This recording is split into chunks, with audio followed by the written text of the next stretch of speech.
Assalamualaikum ya akhi ya ukhti. Alhamdulillah, sholawat dan salam kita curahkan kepada Nabi Muhammad dan keluarganya.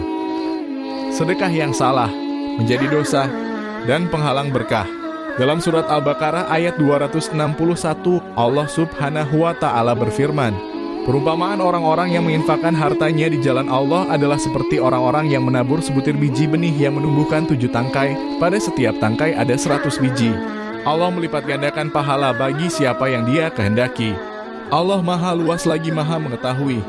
Hal ini menunjukkan bahwa sedekah tidak hanya membawa manfaat bagi penerima, tetapi juga memberikan keberkahan dan melipat gandakan rezeki bagi orang yang bersedekah. Namun dalam kerumitan manusia dan kehidupan modern, tindakan sedekah juga dapat tersesat dalam kemungkinan kesalahan dan kekeliruan. Bagaimana sedekah bisa salah? 1. Sedekah yang dilakukan dengan gengsi atau riya. Terlalu sering kita melihat sedekah diumbar dengan riya, yaitu untuk memperoleh pujian atau pengakuan dari orang lain. Atau sedekah yang dipamerkan dalam konten-konten video YouTuber atau lainnya untuk menunjukkan kebaikan si pemberi sedekah atau tujuan lainnya. Ketika sedekah dilakukan bukan semata-mata karena Allah, melainkan untuk tujuan pribadi atau sekadar menjaga image, maka sedekah tersebut kehilangan keberkahan yang seharusnya. Al-Quran Surat Al-Hadid ayat 23, Allah Subhanahu wa Ta'ala berfirman, كَيْ لَا تَأْسَوْا عَلَى مَا فَاتَكُمْ وَلَا تَفْرَحُوا بِمَا آتَاكُمْ وَاللَّهُ لَا يُحِبُّ كُلَّ مُخْتَالٍ فَخُورٍ. Yang demikian itu kami tetapkan agar kamu tidak bersedih terhadap apa yang luput dari kamu dan tidak pula terlalu gembira terhadap apa yang diberikannya kepadamu. Allah tidak menyukai orang-orang yang sombong lagi membanggakan diri serta suka membanggakan kekayaan diri atau orang lain. Kemudian dalam hadis riwayat Ahmad, Rasulullah Shallallahu Alaihi Wasallam bersabda, orang yang mengharapkan pengakuan manusia dalam sedekahnya sebenarnya telah merusak sedekahnya seperti orang yang menanam benih. Kemudian ia merusaknya dengan air atau air hujan. 2. Sedekah yang dipaksakan. Dalam beberapa kasus orang mungkin merasa terpaksa untuk memberi sedekah entah karena tekanan sosial atau untuk menghindari rasa bersalah.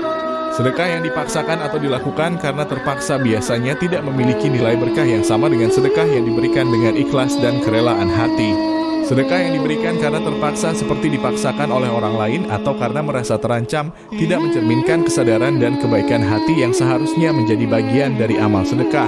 Dalam Al-Quran, Allah SWT berfirman dalam surah Al-Baqarah ayat 274, orang-orang yang menyedekahkan hartanya di malam dan siang hari dengan suatu keadaan rasa takut dan harap, tentulah mereka mendapat pahala di sisi Tuhannya. Maka tidak ada kekhawatiran terhadap mereka dan tidak pula mereka bersedih hati. Ayat ini menegaskan bahwa sedekah yang diberikan dengan rasa takut dan harapan kepada Allah SWT akan mendapat pahala yang besar.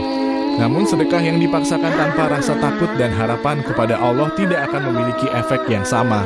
Dalam hadis riwayat Bukhari dan Muslim, Rasulullah Shallallahu Alaihi Wasallam bersabda, sedekah yang paling dicintai oleh Allah adalah sedekah yang diberikan ketika Anda masih sehat dan kaya, ketika Anda takut akan kemiskinan dan ingin memperpanjang umur, serta ketika Anda tidak memperpanjang umur.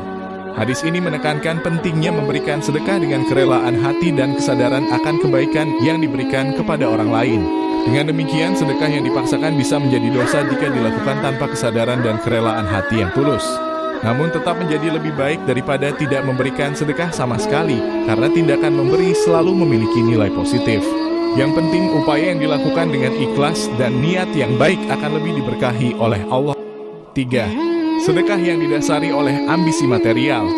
Sedekah yang didasari oleh ambisi material dapat mengurangi nilai spiritual dan berkahnya.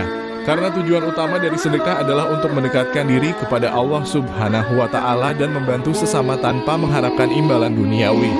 Allah berfirman dalam surah An-Nahl ayat 97, siapa yang mengerjakan kebajikan, baik laki-laki maupun perempuan, sedangkan dia seorang mukmin, sungguh kami pasti akan berikan kepadanya kehidupan yang baik dan akan kami beri balasan dengan pahala yang lebih baik daripada apa yang selalu mereka kerjakan. Hadis yang menggarisbawahi pentingnya niat yang tulus dalam sedekah antara lain adalah dari Sahih Al-Bukhari dari Abu Hurairah. Dia berkata Rasulullah bersabda, Seseorang memberi sedekah lalu meletakkan sedekah itu di tempat yang sebagaimana disunahkan. Dan sedekah itu memberi manfaat pada seorang peminta yang tidak mengetahui tentang sedekah itu bahwa diberikan oleh si fulan. Dan si pemberi sedekah tidak mengetahui pula tentang si fulan yang meminta itu. Sampai akhirnya keduanya akan bertemu di antara dua pintu dari pintu-pintu surga. Dan si pemberi sedekah akan berkata, "Wahai Rabbku, dia tidak mengetahui tentangku dan aku tidak mengetahui tentangnya." Sampai akhirnya dikatakan tidak ada balasan bagi keduanya kecuali surga.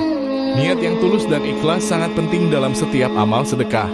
Sedekah yang didasari oleh ambisi material dapat mengurangi nilai dan berkahnya. Sementara sedekah yang dilakukan dengan niat yang tulus dan ikhlas akan mendatangkan keberkahan dari Allah Subhanahu wa Ta'ala.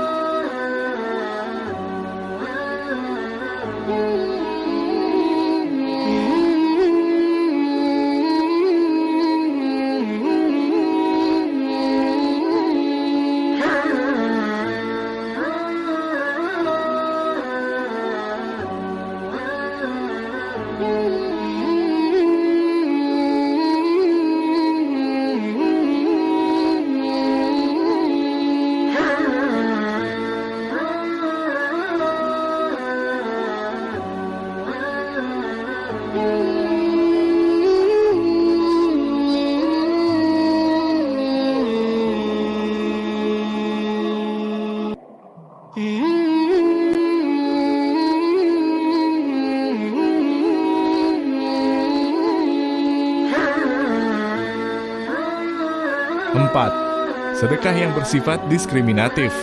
Terlalu sering kita melihat sedekah hanya diberikan kepada orang-orang tertentu, mungkin berdasarkan status sosial, agama, atau etnis. Sedekah yang hanya diberikan kepada golongan tertentu, sementara golongan lain diabaikan, jelas melanggar prinsip keadilan Islam.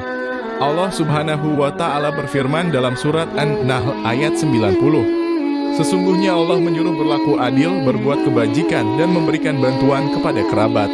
Dia dalam kurung juga melarang perbuatan keji, kemungkaran, dan permusuhan. Dia memberi pelajaran kepadamu agar kamu selalu ingat. Rasulullah Shallallahu Alaihi Wasallam bersabda, orang yang beriman kepada Allah dan hari akhir adalah harus memberikan kepada tetangganya. Hadis riwayat Bukhari. 5. Sedekah yang mengorbankan kesejahteraan pribadi. Sedekah yang mengorbankan kesejahteraan pribadi adalah ketika seseorang memberikan sedekah secara berlebihan atau melebihi kemampuannya hingga mengakibatkan dirinya sendiri atau keluarganya menderita kesulitan keuangan atau kehidupan yang tidak layak.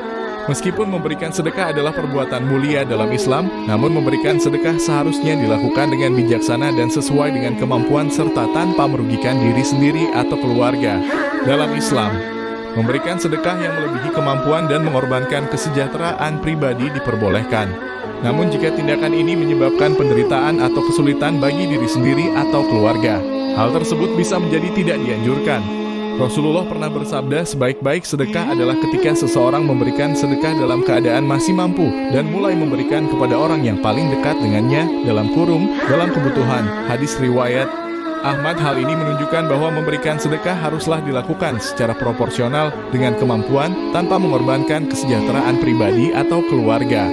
Allah Subhanahu wa Ta'ala berfirman dalam Quran Surat Al-Isra ayat 29, dan janganlah kamu jadikan tanganmu terbelenggu pada lehermu dan janganlah kamu terlalu mengulurkannya sehingga kamu menjadi tercela dan dalam kekurangan.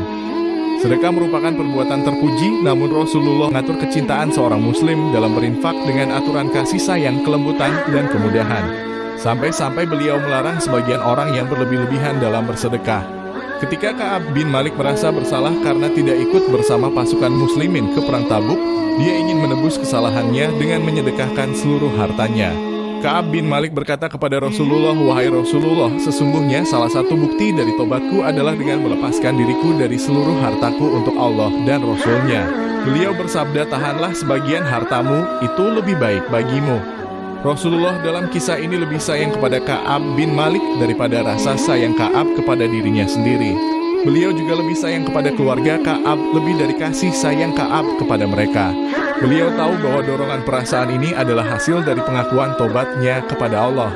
Beliau melarang Ka'ab untuk mengambil keputusan yang mungkin saja berpengaruh negatif baginya di masa depan, membawanya kepada penyesalan dan membuat dirinya miskin dan membutuhkan. Semua ini tidak bisa diterima dan tidak baik. Rasulullah dengan kasih sayang yang luas dapat mengetahui semua kemungkinan ini, sehingga beliau pun melarangnya. Rasulullah bersabda, 1 dinar yang kau sedekahkan di jalan Allah, untuk memerdekakan budak, untuk menyantuni orang miskin, dan untuk keluargamu. Yang paling besar pahalanya adalah 1 dinar yang kamu sedekahkan untuk keluargamu. Hadis riwayat Muslim dan Ahmad. Sedekah adalah ibadah yang mulia dalam Islam.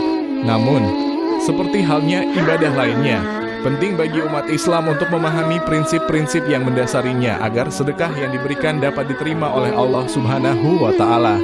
Dengan memperhatikan niat, keikhlasan, dan tujuan dari sedekah yang diberikan, umat Islam dapat memastikan bahwa sedekah mereka tidak hanya bermanfaat secara material, tetapi juga mendatangkan keberkahan dan pahala yang berlipat-lipat di akhirat. Demikian video keren kali ini. Barakallah, semoga bermanfaat. Jangan lupa subscribe. Wassalamualaikum warahmatullahi wabarakatuh.